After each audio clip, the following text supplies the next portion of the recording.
अभी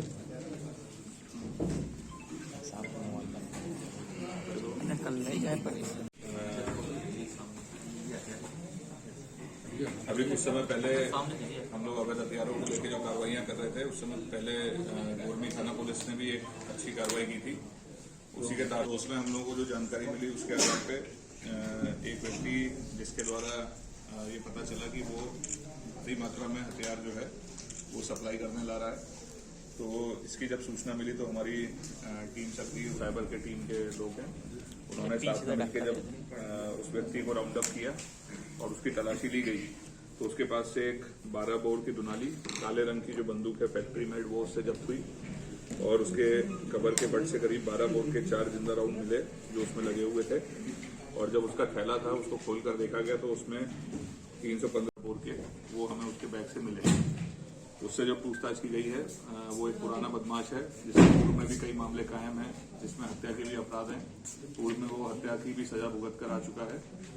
उसके साथ साथ उसने ये सामान जो है ये यूपी से लाना बताया है। अभी हम इसकी आगे और जांच कर रहे हैं। पूर्व में इसके द्वारा कहां सप्लाई की गई है उसके विषय में भी हम इसके माध्यम से अभी पूछताछ कर रहे हैं। तो अभी हम लोगों ने उसका मामला आर्म्स एक्ट के तहत पंजीबद्ध करके उसको हिरासत में लिया है। जमानत का पूर्व की इसने सजा भुगत ली थी और करीब 2016 में ये जेल से रिहा हुआ था। क्या बजे की घटना है? क्या बजे पकड़ा? इसको कल पकड़ा है। समय एग्जैक्ट समय क्या है? रात में 11:30 बजे। तो इंतजार कर रहा था वो भी आरोपी नहीं, ये सप्लाई करने ला रहा था। अभी किसको सप्लाई करने आ रहा था, पहले जो पूर्व में इसके जो थे जिनको हम लोगों ने पहले पकड़ा था वो भी इसी का कनेक्शन थे और इसी को नेटवर्क हम लोगों ने डेवलप किया था। अब इसके माध्यम से और जो लोग ये लेके कहाँ से आए सर? ये यूपी से ला रहा था, मैनपुरी से। कोई किसी कहाँ से थे पैदल? ये उस पे था, पैदल आ रहा। वहाँ से पैदल? अच्छा, इसमें एक और महत्वपूर्ण बात है कि ये व्यक्ति जो है डकैत गिरोह का सदस्य रहा है, क्या है पूरा मामला? देखिए, कुछ दिन पूर्व जैसा आप सभी की जानकारी में होगा कि गोरमी थाना पुलिस ने कार्रवाई की थी जिसमें अवैध हथियार पकड़े गए थे। तो उसमें जो आरोपियों से अवैध हथियार पकड़े गए थे उनसे जब पुलिस के द्वारा पूछताछ की गई तो उनके द्वारा उनके नेटवर्क के अन्य उनके लोगों का नाम बताया, अंतर्राज्यीय एक गिरोह के व्यक्तियों का नाम आया जो इस तरह के मामले में संलिप्त थे। इसके पीछे जब पुलिस पता लगा रही थी तो उनको इसी तारतम्य में एक सूचना प्राप्त हुई, जिसमें उसी का एक सदस्य जो है वो यूपी से लाकर हथियार लोकल में सप्लाई करने का उसका पुलिस को जानकारी मिली। उसको पुलिस ने इंटरसेप्ट करके जब पकड़ा और उसकी तलाशी ली तो उसके पास से एक 12 बोर की एक पुरानी दुनाली बंदूक जो मिली और उसके करीब 4 राउंड उसके मिले। उसके बाद जो उसके पास बैग था उसकी तलाशी ली गई तो उसमें करीब 9 315 बोर के कट्टे भी उसके पास मिले, जिसके 10 जिंदा राउंड उससे हमें प्राप्त हुए। उससे जब पूछताछ की गई तो उसने ये हथियार जो है यूपी के मैनपुरी से लाना उसने बताया।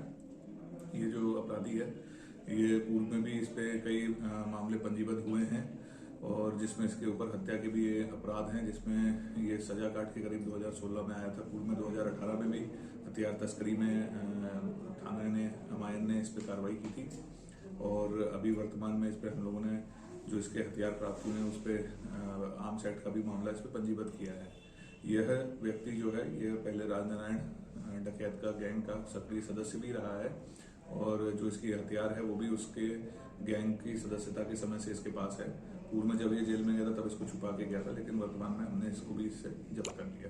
कितने साल जेल में रहा ये करीब 97 से 2016 तक करीब 19-20 साल के आसपास जेल में। दूसरा जी, क्या हथियार चुनाव में पंचायत चुनाव के लिए लाए गए थे क्या? ये पूर्व में इसका बताना, जब पूर्व में हथियार पकड़े गए थे वो निश्चित तौर पर पंचायत चुनाव में ये सप्लाई करने के उद्देश्य से लाया था। वर्तमान में भी इसने जो ऑर्डर दिया था वो था उसी के उद्देश्य से, लेकिन चुनाव जो है वो स्थगित हो गए और ये हथियार जो है ये लाके उसको सप्लाई कर रहा था। इन हथियारों की कीमत क्या रही? ये हथियारों की अभी अनुमानित कीमत हम लोग लगा रहे हैं पता इसका, और बाकी इसने कहाँ सप्लाई किए हैं और पूर्व में किसको सप्लाई किए हैं और वर्तमान में किसको देने जा रहा था उसकी भी पुलिस जांच कर रही है। राजनारायण गैंग जो डकैती का एक गैंग ग्रुप में रहा है उसका भी सक्रिय सदस्य रहा है। और ये जो बंदूक है इसकी दुनाली जो है ये इसके उसी के समय की है जब ये उसमें डकैती के गैंग में शामिल रहा करता था। और जब ये जेल गया था उस समय भी ये इसको बंदूक को छुपा के गया था। और वर्तमान में आया तो जब हम लोग ये नाम किसके सर, बंदूक उसी के या कोई? ये तो अवैध है।